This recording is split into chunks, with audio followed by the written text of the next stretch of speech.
lagi ngapain sih, Dir? Aku tuh mau matenin merek aku deh, Mbak. Kok matenin merek sih? Paten sama merek tuh beda. Oh gitu. Beda dong. Nah, buat lebih jelasnya kita panggilin aja nih expertnya. Selamat datang di podcast Ken K Advocates. Bersama saya Adira. Saya Sabrina dan sekarang kita udah kedatangan narasumber kita, Mbak Siti Mariam Nabila. Hai semuanya. Atau yang biasa nih dipanggil Mbak Nabila. Bener. Kayak pada kepo deh, siapa sih Mbak Nabila itu? So Waduh, cantik siapa ini tuh? siapa? Boleh diperkenalkan dulu nggak, Mbak? Oh iya, salam kenal semuanya. Perkenalkan, nama saya Siti Mariam Nabila atau biasa dipanggil Nabila. Sekarang ini saya sebagai Senior Associate yang untuk membawahi grup prosecution Oke. di KNK. Udah itu aja nih. Yes. Status gak disebut? Jangan di sini ya. Tidak perlu. Oke, berarti Mbak Nabila ini membawahinya apa aja nih, Mbak? Aku tuh sekarang prosecution tadi sama IP commercial juga sih untuk dua practice group. Prosecution itu berarti Untuk nanganinnya apa aja? Nanganinnya kurang lebih itu bagaimana kita melindungi IP kita, protection Oke. IP kita, misalnya daftarin, advisory gitu sih. Kalau misalnya IP commercial lebih ke bagaimana kita mengkomersialisasi IP yang udah kita lindungi itu. Oke. Tadi Membahas Adira sedikit nih, nih tentang salah daftar. ngomongnya. Ini sebenarnya tuh matenin merek tuh bener nggak sih, Mbak? Itu sering banget sih aku dengar dan itu very common mistake sih yang sering kita dengar gitu masyarakat awam. Jadi sebenarnya paten sama merek itu dua regime IP yang berbeda. Dimana kalau misalnya merek ini tuh lebih ke misalnya gini, apa ya, lebih gampangnya kayak tanda atau misalnya kayak logo, nama, bisa kombinasi logo dan nama. Yang membedakan bisnis kita nih sama bisnis orang lain, misalnya untuk jual baju misalnya kamu jual, Sabrina jual, Adira jual, jadi itu merek-merek yang membedakan misalnya produk baju antara kalian gitu sih, lebih gampangnya gitu. Kalau jingle Mbak misalkan nih, banyak kan pasti toko-toko yang punya lagu-lagu kita denger nih, pasti nih punyanya merek ini nih gitu, atau punya toko ini nih, itu bisa dilindungi juga nggak sih Mbak? Bisa, sekarang tuh udah bisa dikenal namanya merek suara. Jadi untuk misalnya jingle yang misalnya khas nih, kayak misalnya suaranya, boleh mau nyebut merek nggak sih? Nggak boleh ya? Jangan. Es krim gitu, kayak ada kan bisa khas nih, ada suara kayak suatu nada yang pokoknya langsung krim kita, wow nih, wow, gitu. es krim wow, langsung kayak ke produk itu kan. Nah itu bisa didaftarin sebagai merek suara. Oke, jadi tadi salah deh ya mematenkan merek gitu. Kalau paten tuh lebih Daftar ya harusnya. Daftarkan merek, benar. Gimana sih Mbak emang proses daftar merek itu sendiri? Jadi kalau daftarin merek itu pertama yang harus kita ketahui adalah kalau merek tuh misalnya kamu daftarin merek itu nggak bisa langsung cover untuk seluruh produk atau seluruh jasa gitu, misalnya nggak bisa cover all. Jadi yang pertama kali harus kamu lakukan adalah identifikasi nih kira-kira merek yang kamu mau daftarkan itu akan digunakan buat apa. Nah, karena di merek ini kita mengadopsi yang namanya NIST classification. Ada 45 kelas nih. Banyak juga ya. 45 kelas, jadi benar-benar spesifik. Jadi kelas 1 sampai 34 itu untuk kelas barang, sedangkan 35 sampai 45 itu kelas jasa. Contohnya maksudnya gimana nih? Kalau Mbak? misalnya Kelas barang, kelas jasa. kalau misalnya barang, misalnya jual baju tadi, baju itu masuk ke kelas 25. Oh, kayak barangnya. Gitu. Barangnya. Kalau jasa, berarti aku misalnya mau jualan di online gitu. Toko misalnya kan mau kayak misalnya itu 35, masuknya ke 35. Oh, itu jasanya. Berarti satu merek itu bisa didaftarkan barang dan juga jasanya Mbak gitu? Bisa kalau misalnya kamu misalnya kamu punya jual baju dan punya tokonya. Nah, jual bajunya itu masuk ke 25, sedangkan kayak aktivitas kamu menjual baju itu dan punya tokonya itu masuk ke 35. Oh gitu. Beda nggak sih Mbak prosesnya atau sama aja? Sama aja, semuanya sama aja. Nah, setelah misalnya kamu udah identifikasi, nanti kita mengajukannya ke kantor merek, direktorat merek dan indikasi geografis di Direktorat Kekayaan Intelektual gitu. Jadi yang pertama, kamu nanti bayar nih, ada namanya PNBP. Biaya resmi yang harus kita bayarkan ke negara. Bayarnya 1,8 juta per merek per kelas. Jadi kalau misalnya tadi kamu daftarin misalnya kelas 25 atau 35, jadi 1,8 kali 2. Oh gitu, beda-beda ya berarti ya. Tergantung kita maunya di kelas berapa aja. Makin banyak kelasnya makin mahal. Makin banyak kelasnya makin mahal. Tapi Makin banyak satu- perlindungannya gitu. Iya sih benar. Tapi kalau satu merek tuh cuma satu kelas aja atau boleh berbagai kelas? Boleh, juga? boleh. Misalnya dalam satu permohonan, berarti kita bisa multi kelas Bisa ya? multi kelas, misalnya langsung kan tadi tapi kita kan kalau kami sebagai ini kalau misalnya kita lebih sarankan daripada multiklas sih daftarinnya satu-satu. Jadi pemeriksaannya itu terpisah. Kalau misalnya multiklas, misalnya kayak kelas 25 sama 35, 25-nya ketolak, ketahan, 35-nya juga ketahan nih. Oh gitu. Jadi lebih baik Pemeriksaannya tuh satu-satu. beda-beda ya Mbak? Pemeriksaan Emang beda. Pemeriksaannya apa aja sih? Jadi pertama nih, aku jelasin dari awal ya. Boleh, biar boleh. bisa- Alurnya. Alurnya ya. Alurnya. Daftarin nih, masukin namanya siapa, pemohonnya siapa, terus habis itu masukin data-data pemohon. Nanti habis itu nanti masuk ke, setelah udah lengkap formalitas, nanti masuk ke tahap namanya publikasi. Oke. Publikasi itu dikasih waktu 2 bulan. Nah 2 bulan ini pihak ketiga misalnya merasa, oh ini kayaknya mereknya nggak bisa terdaftar deh, misalnya mirip sama merek gue gitu. Itu bisa mengajukan yang namanya keberatan atau oposisi. Tunggu, berarti publikasinya itu di mana Mbak? Publikasinya itu di berita resmi merek, jadi bisa diakses sama semua orang. Bisa juga cek di DJIP, nanti kita bisa lihat nih ada kolom namanya berita resmi merek, tuh bisa lihat nih. Dia selalu ada update setiap minggu. Jadi kita bisa ketahuan orang di situ, berarti kita juga harus lihat ya. Apalagi kalau kita nih sebagai pemilik merek, emang lebih baik sih kita mantau tuh berita resmi merek nih. Kira-kira ada nggak nih kompetitor kita nih? Bisa ketahuan juga tuh dari situ gitu kan. Menarik juga ya. Terus Habis itu udah masuk publikasi, terus setelah itu masuk ke namanya tahap pemeriksaan substantif. Nah, substantif ini lebih ke dari kantor merek ini akan melihat nih ada nggak ya merek-merek yang misalnya mirip gitu, atau ada keberatan nggak sih dari pihak ketiga. Nah, keberatan itu akan dijadikan bahan pertimbangan untuk pemeriksaan nih, kira-kira mereknya bisa terdaftar atau enggak. Terus kan ada berapa lama nih Mbak? kurang lebih sebenarnya menurut undang-undang 5 bulan. Tapi in practice karena saking banyaknya ya daftarin merek itu bisa mencapai 8 bulan, 10 bulan gitu bisa. Wah, lama juga ya. Karena backlognya lumayan sih. Karena ribuan tuh yang daftarin merek tuh banyak banget. Habis itu langsung terdaftar. Nah kalau misalnya ternyata oke nggak ada hambatan sama sekali, bisa langsung terdaftar, dapat nomor pendaftaran. Tapi kalau misalnya oh ini kayaknya mereknya nggak bisa deh karena ada yang mirip gitu, terus nanti kita dapat namanya pertama usul tolak dari kantor merek. Nah nanti si pemohon bisa mengajukan namanya tanggapan. Tanggapan itu nanti kita bilang, oh enggak kok merek kita berbeda. Apa kita jelasin nih kenapa kita beda dari merek-merek yang udah ada sebelumnya. Lalu kalau misalnya bersurat. bersurat. Lalu setelah itu kalau misalnya oke udah bisa, ternyata diterima nih sama kantor merek, oke proceed untuk terdaftar.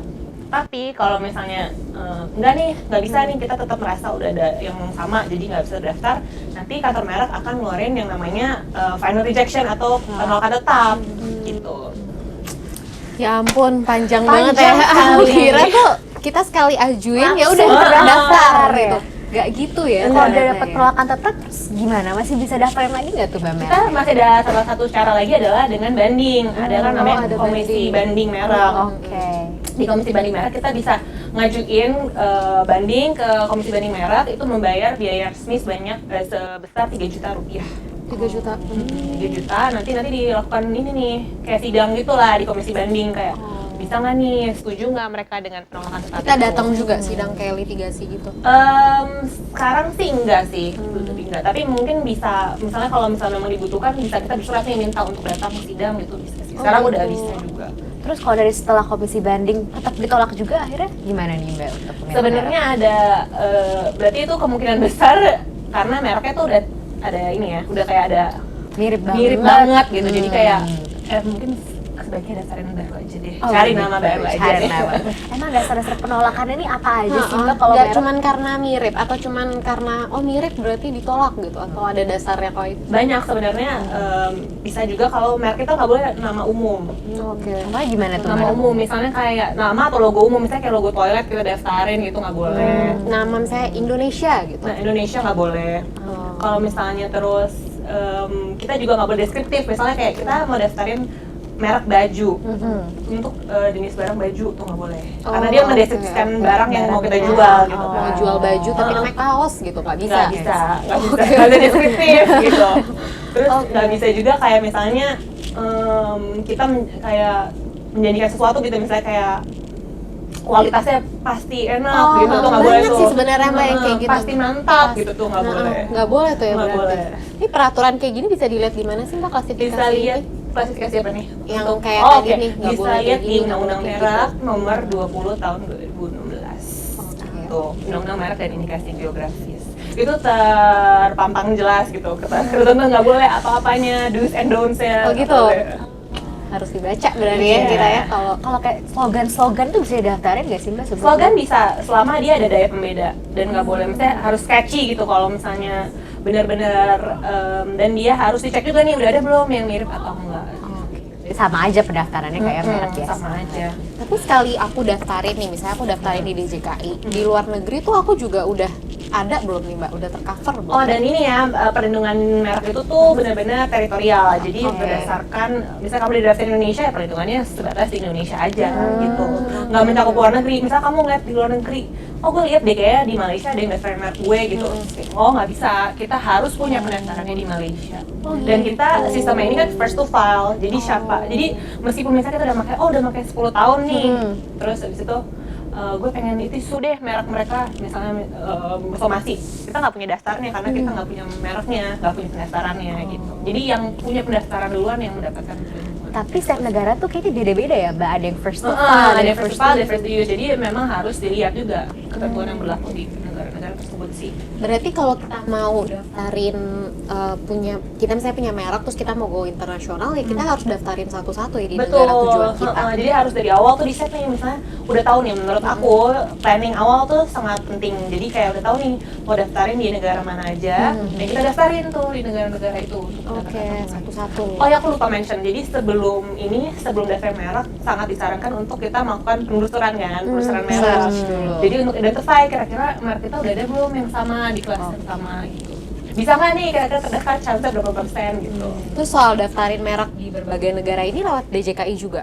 Nah, ada dua opsi nih. Jadi sekarang itu kan Indonesia sudah adopt Madrid Protocol. Jadi kita bisa pakai Madrid Protocol atau bisa directly langsung ke agent. Misalnya kayak kita law firm kita kan juga menyediakan ya. Jadi bisa dong kita punya kenalan afiliasi di negara-negara terkait itu. Nanti kita akan kerjasama. Nanti kita sebagai coordinating firm akan membantu untuk klien liaise dengan agent di luar negeri gitu. Jadi mana bilang Madrid Protocol tuh sebenarnya apa sih Mbak? Madrid Protocol tuh kayak sekarang memudahkan sekali. Jadi misalnya kamu bayar langsung ke WIPO, kita ke WIPO nih untuk daftarin misalnya langsung bisa. WIPO tuh? WIPO itu kantor World Intellectual Property Office. Oke. Jadi kita misalnya bayar melalui kantor Bank Indonesia, nanti mereka akan membantu kita untuk distribute ke WIPO dokumen. Misalnya kita mau ngajuin di 10 negara, kita satu pintu aja.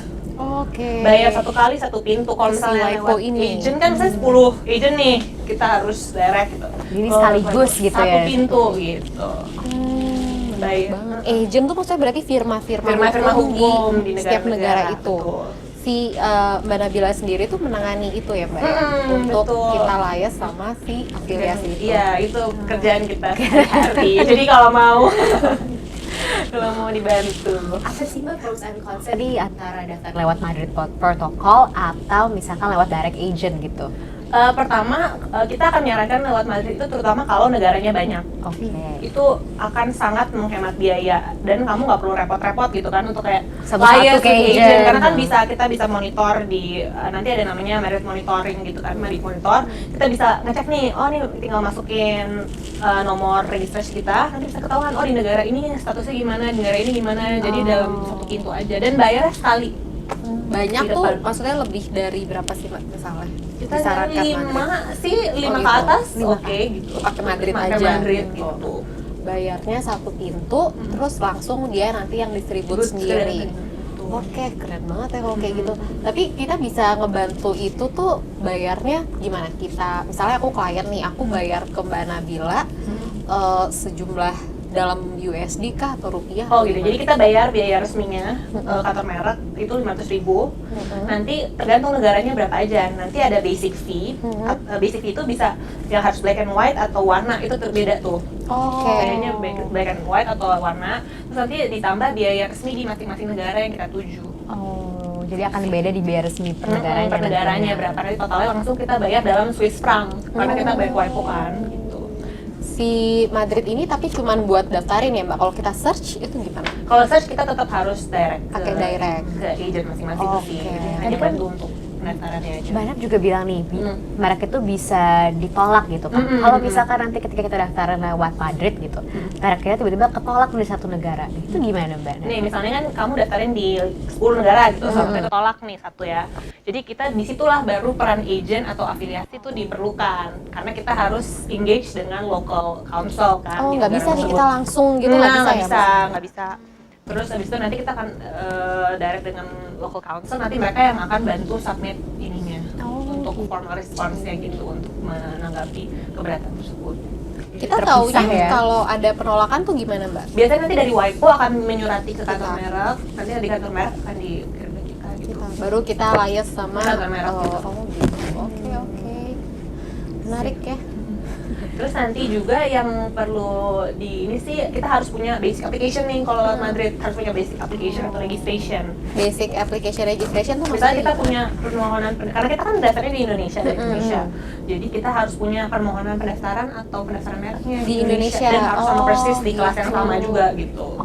Misalnya aku daftarin merek K&K, berarti yang tapi aku mau go internasional nih, aku pengen buka firma di luar negeri. Berarti aku harus memastikan dulu, awalnya aku search dulu, itu udah ada yang punya atau belum.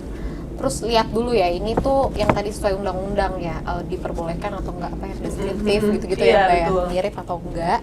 Terus daftarin dulu di DJKI, baru kita daftarin ke WIPO. Untuk ke negara-negara tujuan.